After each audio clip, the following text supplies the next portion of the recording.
Encontro 84, 4 de agosto de 2019, estamos no estudo e nós vamos para a nossa segunda aula, que na verdade é a continuação da aula 1 do livro Guardiões do Karma, a missão dos Exus na Terra, psicografado por Vanderlei Oliveira, pelo Espírito Pai João de Angola.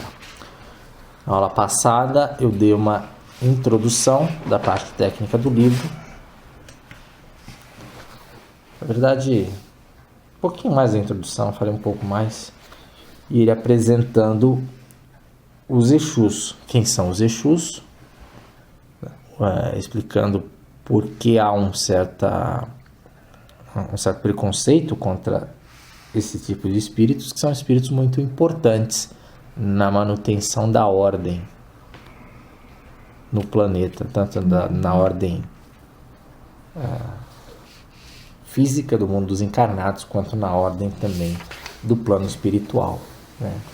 Responsáveis por guarda e além de ter essa função de organizadores do caos, eles são guardiões do karma, porque eles têm a possibilidade de observar o que as pessoas vivem, o que as pessoas pedem, saber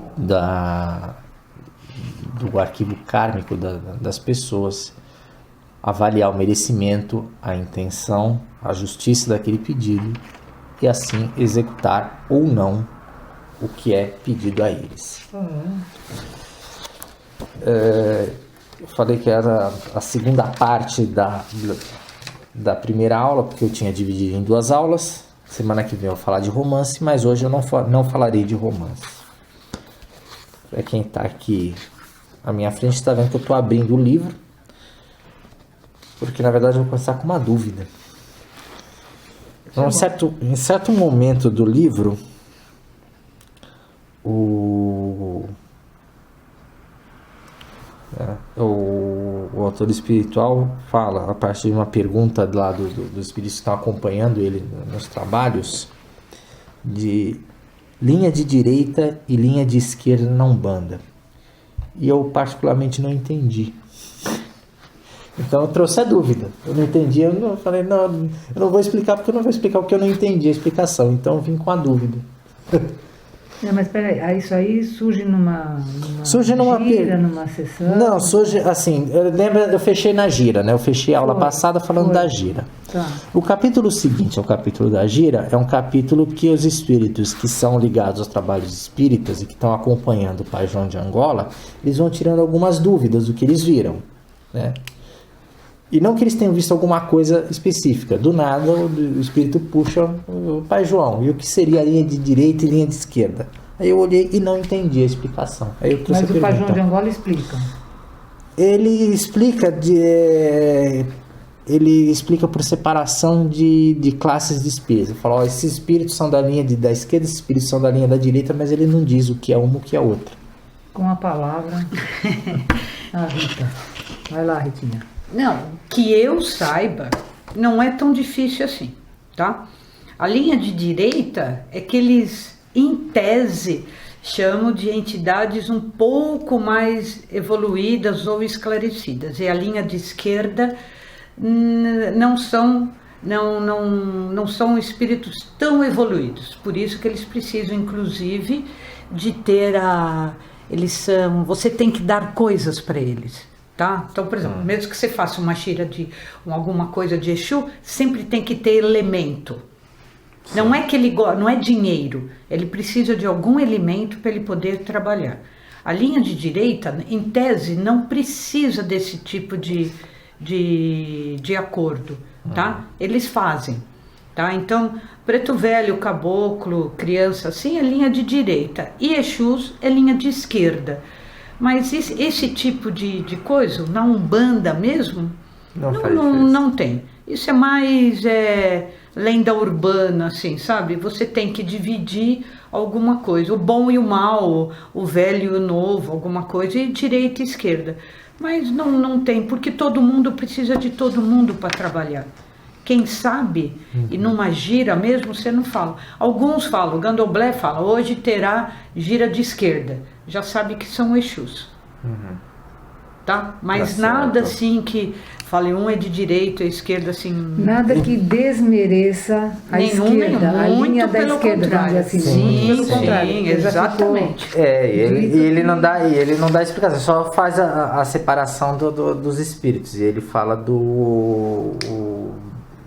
como a linha de direita, fala os falangeiros, dos orixás, sendo os pretos velhos, caboclos, isso. boiadeiros, crianças, marinheiros, baianos e orientais.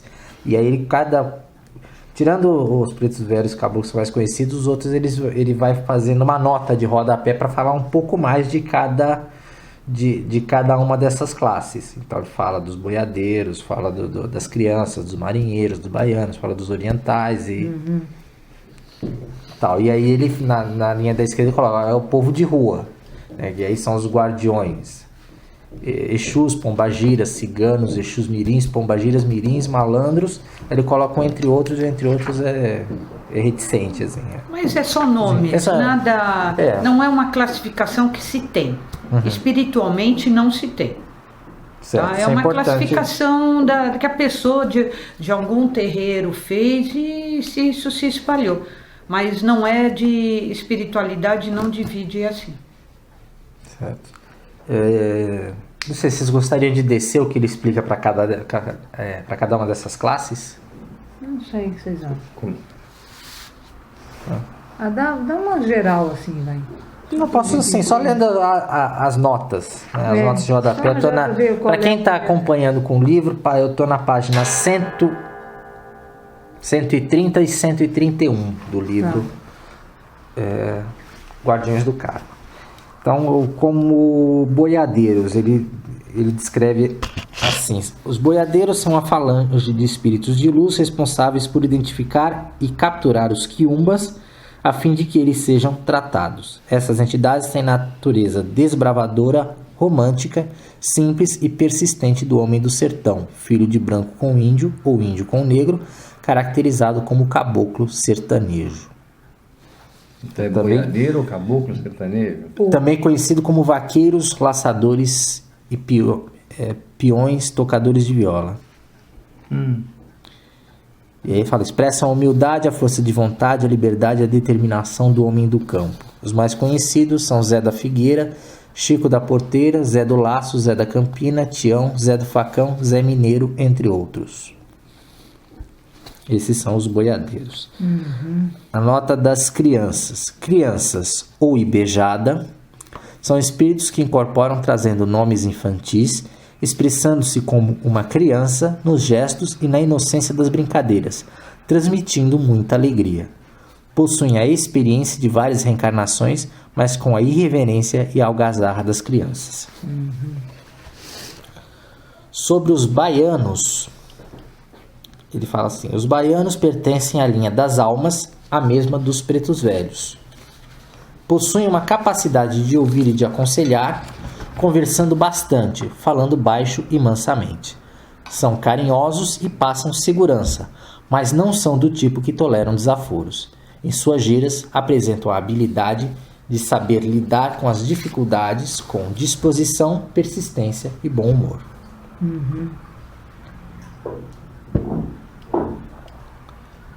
Sobre os orientais.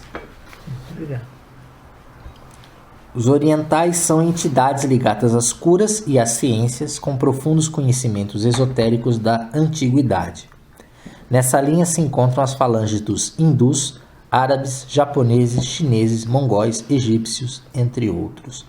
Levam o encarnado a compreender as causas de suas enfermidades e a necessidade de mudança dos comportamentos que as geram, bem como a necessidade de seguirem à risca os tratamentos indicados.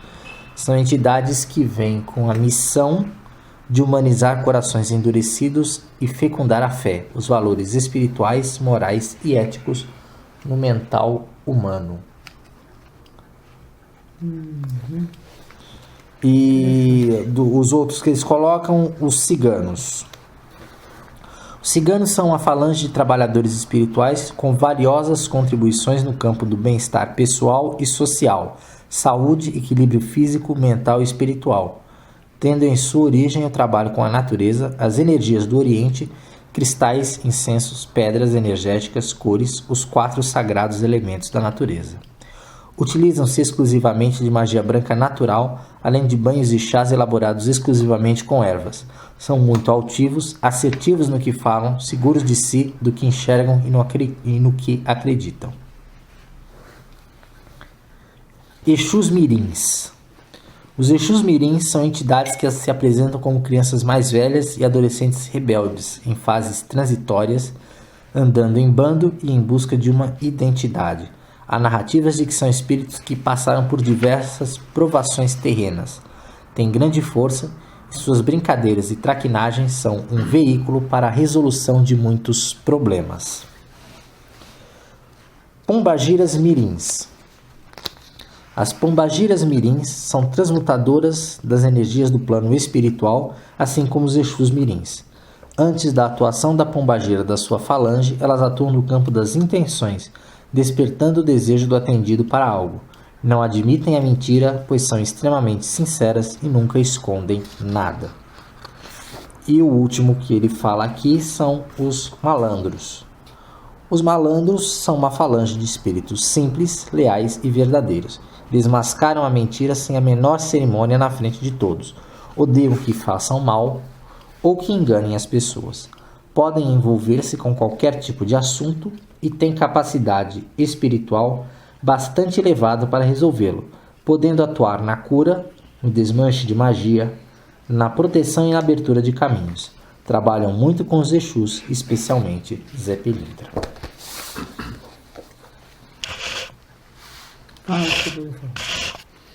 Bom, resumindo, o que menos importa é como a entidade se apresenta, tá? Sim. O que ela usa, classificação que ela usa, pombagira ou Exu, não importa.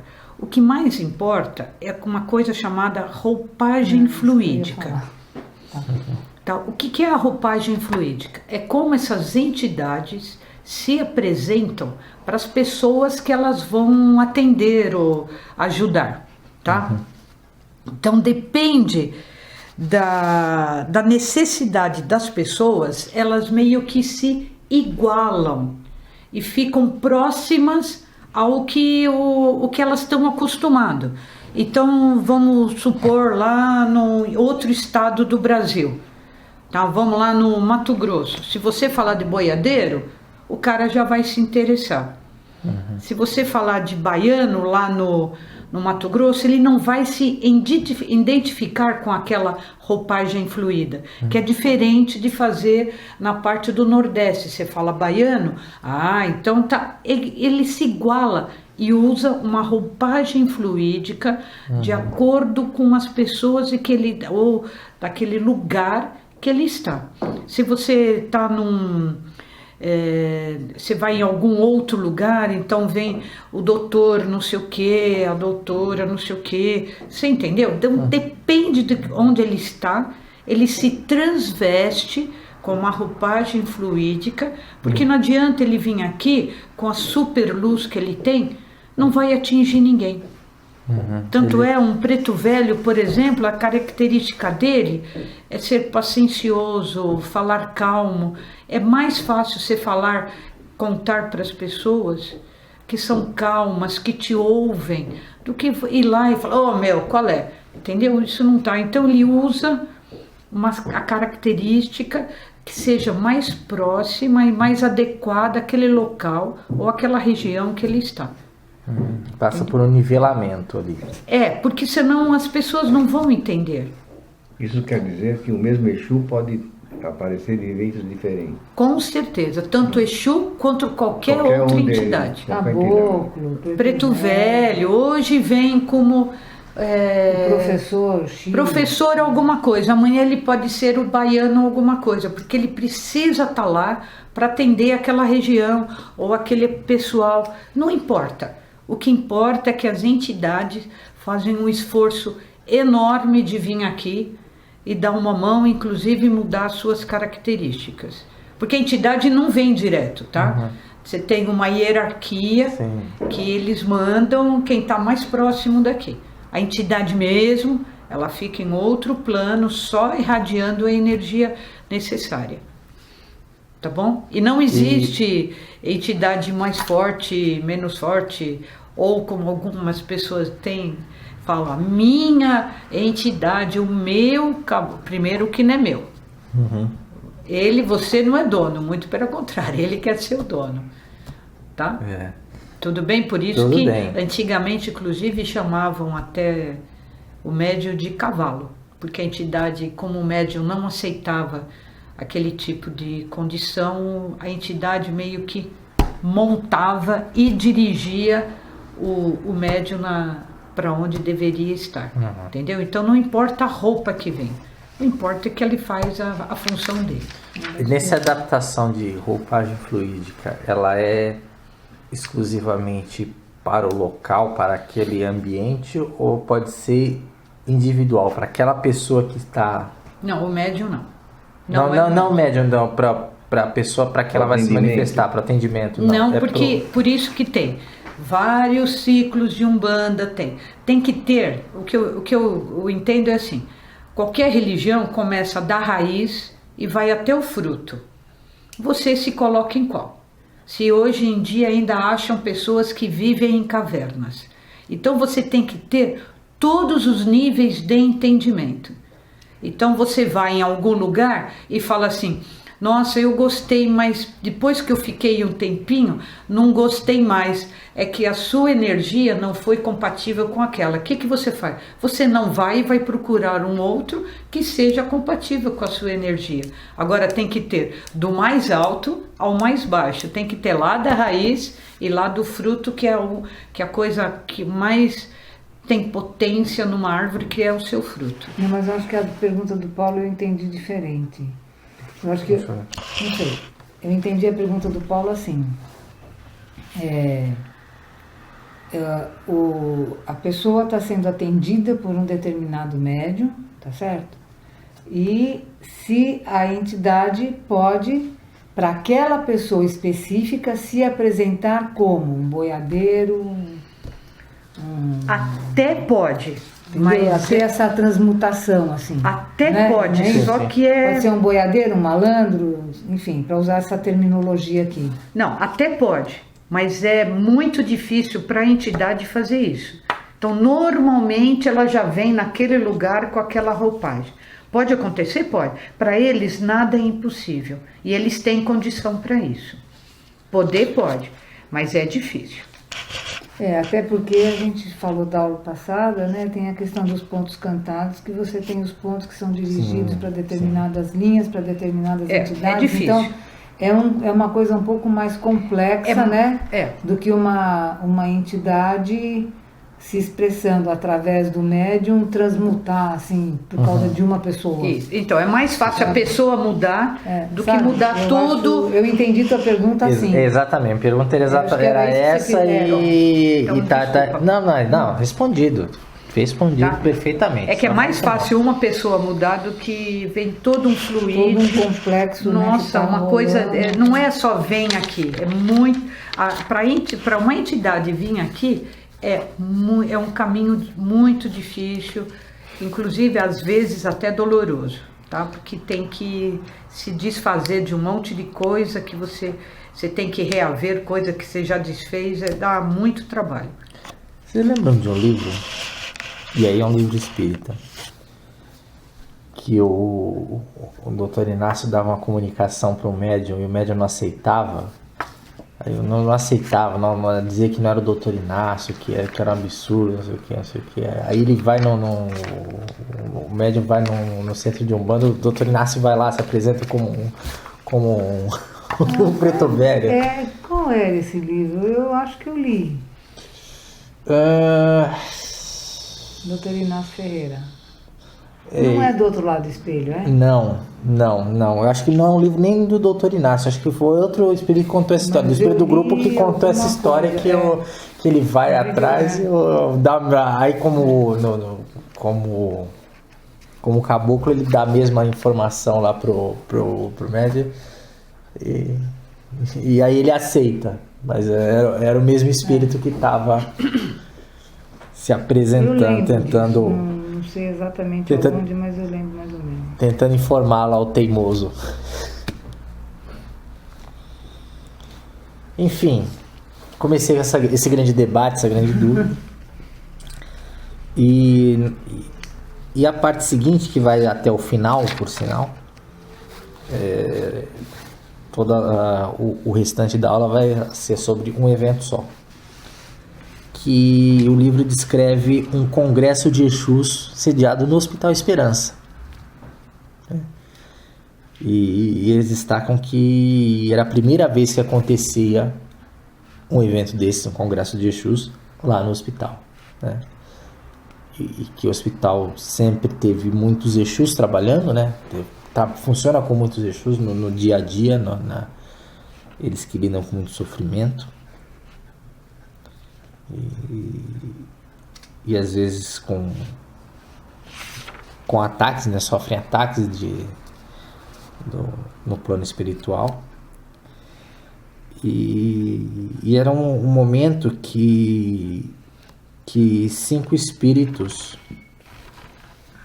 iam ser promovidos a guardiões, né? Então foi uma cerimônia em que cada um desses espíritos se apresentava, né?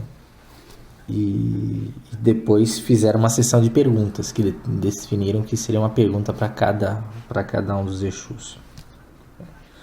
Na abertura da cerimônia foi destacado que o planeta Terra está vivendo um momento de transformação, mas que diferente do que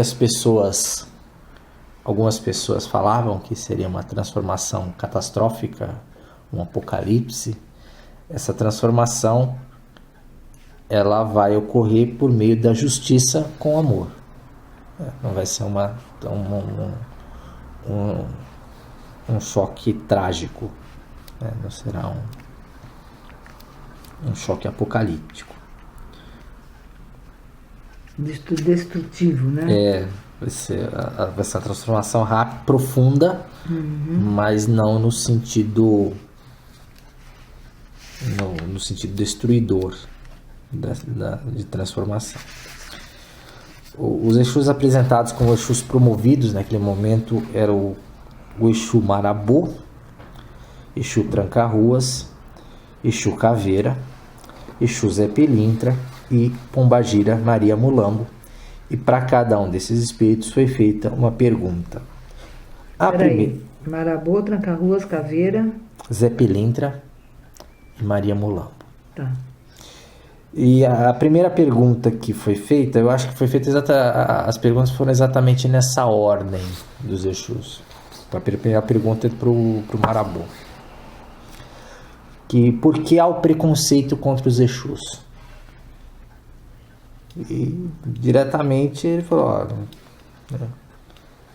preconceito existe porque tem os mistificadores. Tem gente que se passa por Exu, fazendo essas coisas que motivaram a fama, né? E o preconceito. Só que não são Exus, né? Porque os Exus, na verdade, representam a energia da justiça, né? Como energia da justiça, eles atuam com a força do equilíbrio e da ordem. E até usa o termo, novamente, operadores kármicos, né? E eles falam um termo que é bonito, assim, mas é praticamente um termo literário. Eles falam em propulsores da lei consciencial. Eles mobilizam a lei da consciência da pessoa. E os Exus, eles trabalham diretamente no atendimento às preces e às súplicas. E aí eles falam que qualquer prece que você faça para qualquer coisa, pode ser um santo, pode ser o Dr. Bezerra de Menezes, pode ser uma prece direta a Deus, é o orixá, quem atende é o Exu. O Exu é que faz o operacional da prece, se tiver merecimento, lembrando, de novo, se tiver merecimento, para voltar no assunto que eu tratei no Evangelho, É o Exu que atende, porque eles são os emissários das entidades para quem a prece é direcionada, para quem a súplica é direcionada. E além disso, ele reforça a ideia de que o Exu é direto, né? Os Exus são diretos, e essa expressão direta, ela pode assustar as pessoas mais sensíveis. Como eu falei na aula passada, que as pessoas que idealizam os seus mentores, que acham que os mentores são anjos. Né? Só que ele fala que o Exu, o espírito, é direto. Só que às vezes o médium, por despreparo, ele exagera nessa diretividade. E aí, por uma interferência do médium, ele acaba agindo de uma forma mais violenta até. Então, esse exagero, ele aumenta a dúvida nas pessoas. Então, às vezes o espírito é direto, mas o médium acaba passando a dar em vez de ser direto, ele dá uma patada mesmo, né, nas pessoas. Então ele fala que às vezes pode ter essa confusão por falta de preparo do médium. O médium pode confundir firmeza com violência, sinceridade com falta de educação, incentivo com crítica. Interessante. Por interferência do médium, né? Que a natureza do médium também pode ser, né? Ele recebe a comunicação, recebe a informação e, digamos, aumenta um ponto ali. Nisso aumenta um ponto, passa da linha do que seria firmeza. Aí entra a questão do animismo. Sim. Né? Tá. Sabe o que é animismo? Sim, mas é bom falar, sempre é bom falar. O animismo é uma pessoa que fala que está incorporado, mas não está incorporado coisa nenhuma, tá? Tem gente que pelo próprio psique dela, ela acha que ela é mais poderosa do que a entidade, que ela tem mais poder. É esse que eu falo, a minha entidade é maior, é mais forte, é mais poderosa, porque eu sou maior, mais forte e mais poderoso. Tem nada a ver uma coisa com a outra. O médium, sim, tem que ser preparado, o médium tem que estudar, ele tem que ter conceitos para quando vem uma influência espiritual, ele saber quando é a sua parte, quando é a parte da entidade. Tá? Sim. E isso tem que saber. Agora, animismo tem aos montes. Sim, mas tem também um outro lado do animismo que não necessariamente seja a questão da não incorporação. Porque, por exemplo, assim, o animismo acontece quando a pessoa aparenta estar incorporada, mas não está. Seria, entre aspas, um fingimento, vai. Agora, tem um outro lado do animismo também, que é quando a entidade utiliza a informação que o médium tem. Ou não? Interferência na mensagem, você está falando? Eu acho que ele interfere na mensagem do Não, eu espírito. acho que animismo não é isso. Animismo o próprio médium ou não médium, tá? Fala que tem uma informação, uma incorporação, uma intuição mediúnica, mas sinceramente ele não tem. Não há entidade nenhuma ali. Só ele. É invenção dele, é psique dele. Tá, a gente volta nisso depois. A gente leu alguma coisa, mas eu não vou falar sem ter certeza. Depois a gente volta nesse assunto. Eu também vou procurar. Tá? Então ficamos devendo uma aprofundada questão em do animismo. Essa foi só a primeira pergunta. Se bem que as outras acho que as respostas são mais diretas. São respostas mais... conversa de Exu. Não vai responder na lata. A segunda pergunta, e aí a pergunta pro Exu Tranca-Ruas, era sobre encruzilhadas, o que eram encruzilhadas. Ele fala diretamente, olha, encruzilhadas são pontos de encontros de forças. E aí você pode até ser mais específico, falar, ó, são encruzilhadas, na verdade são encruzilhadas energéticas, não são encruzilhadas físicas, né? Qualquer caminho que se cruza que é uma encruzilhada.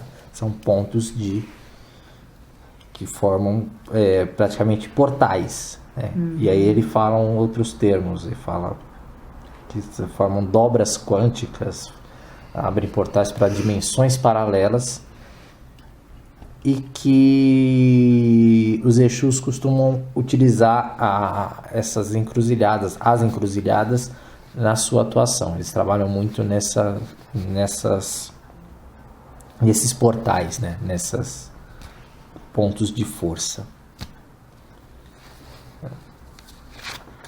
Algum comentário a respeito? Não. Foi muito bom. A terceira pergunta, que foi para o Exu Caveira, era por que as trevas atacam centros espíritas e centros de Umbanda? O Exu falou, olha, não é que eles só atacam centros espíritas e centros de Umbanda. Atacam todos os lugares que operam pelo progresso da humanidade sofrem ataques. Como esses lugares trabalham pelo progresso da humanidade, esses lugares também sofrem ataques, né? Então a resposta fala assim, não é preferência, não é só esses lugares, é todos. Todos estão sujeitos a ataques.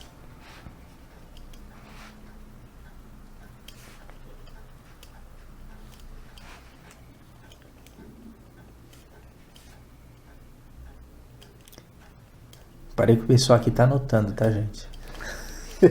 É bom. Não é... Sim, então em princípio as trevas atacam todo e qualquer lugar que tenha por preocupação o bem-estar, etc. Isso. Eles vão lá para destruir. Quer dizer, não tem o foco específico dos centros espíritas e dos centros de Umbanda. Isso aí. Pode ser um centro de cultura, pode ser um hospital, pode ser Uma casa. pode ser qualquer lugar.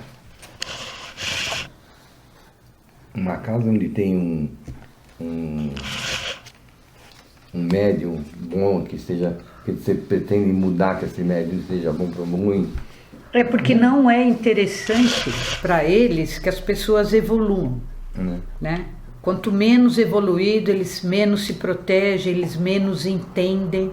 Mas tomam conta. Mas eles tomam conta, fica mais fácil. Por isso que médium tem uma antena parabólica.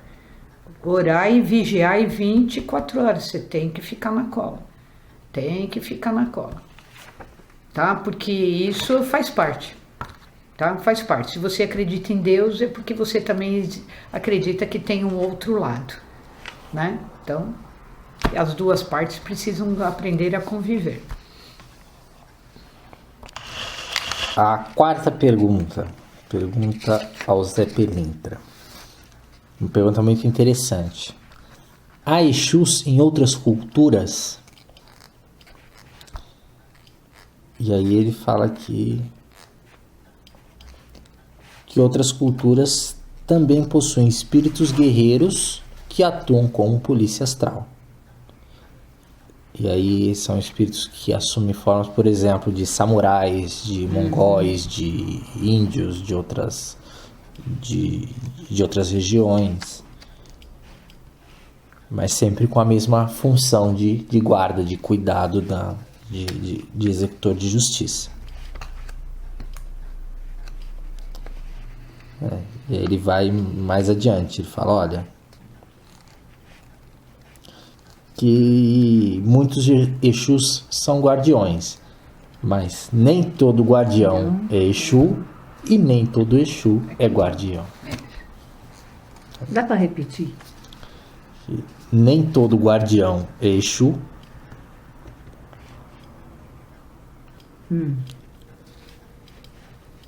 Ok. E nem todo Exu é guardião. Tá.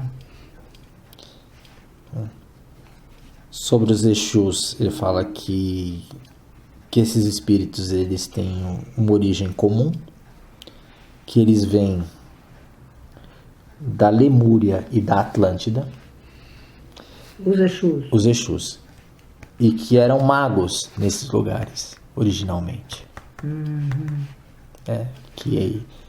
O que explica a parte do conhecimento deles. Manipulação. Exatamente.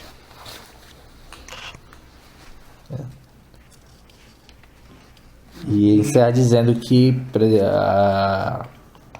os Exus pertencem à falange de Miguel.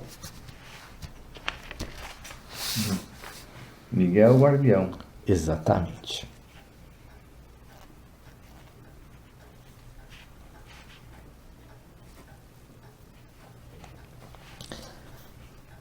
E aí vem a linha com aquilo que nós lemos sobre guardiões, né? Os guardiões que trabalham para Miguel, que nos abismos e tudo.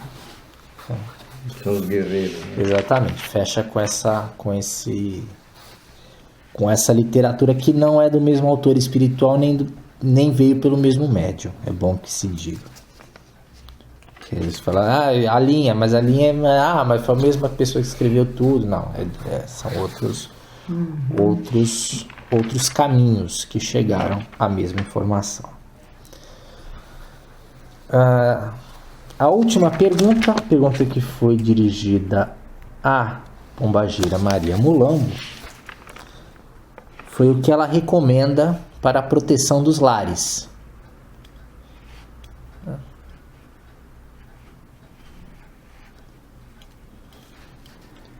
E aí ela respondeu também de forma muito direta, que mais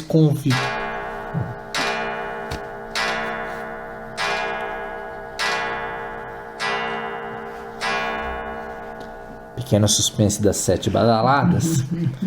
Então antes de dizer o que ela recomenda, mas ela recomenda mais conversa e convivência afetuosa e menos telas. Ela fala menos telas. Telas significa menos celular, menos televisão, menos computador. Mas ela usa exatamente esse termo, menos telas. E explica que é isso. Né? E aí explica o que são telas: celular, tablet, computador, televisão, videogame, tudo. E a doença atual, né? Exatamente, é o vício que acaba afastando as pessoas que estão fisicamente próximas. Só fisicamente, né? É só fisicamente, porque se tem a conversa, a convivência afetuosa, você cria uma energia protetora ali naquele ambiente. Não, e não é só isso. Você não fica sozinho, né? Sim. Com mais pessoas é muito mais difícil de alguém se achegar. Porque em todo lugar tem o lado bom e o lado não bom. Todos. Então precisa ver que lado que você quer ficar. E a distância entre as pessoas aumenta a fragilidade. Porque se ele pega se eles vão atacar e tá todo mundo distraído vendo televisão, alguma coisa, ele pega e ninguém nem vê.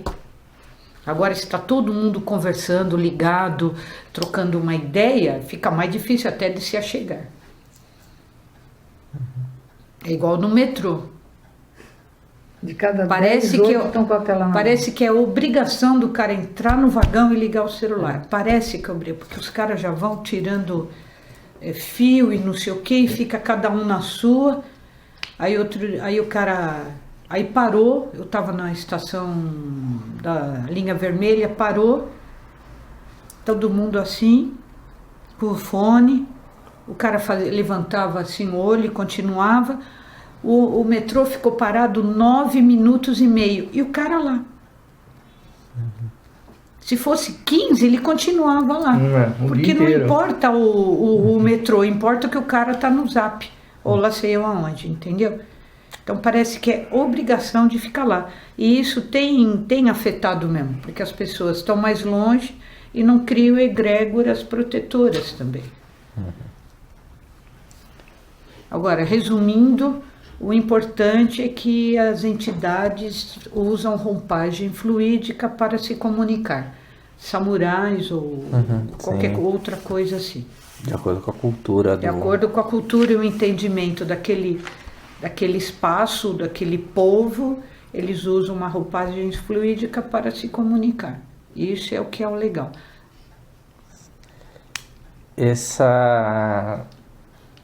Com essa pergunta eu encerro a parte técnica do livro, digamos assim. E na próxima aula eu vou falar do romance, que também tem apontamentos técnicos dos Exus, mas é um romance. Ah, legal, muito bom.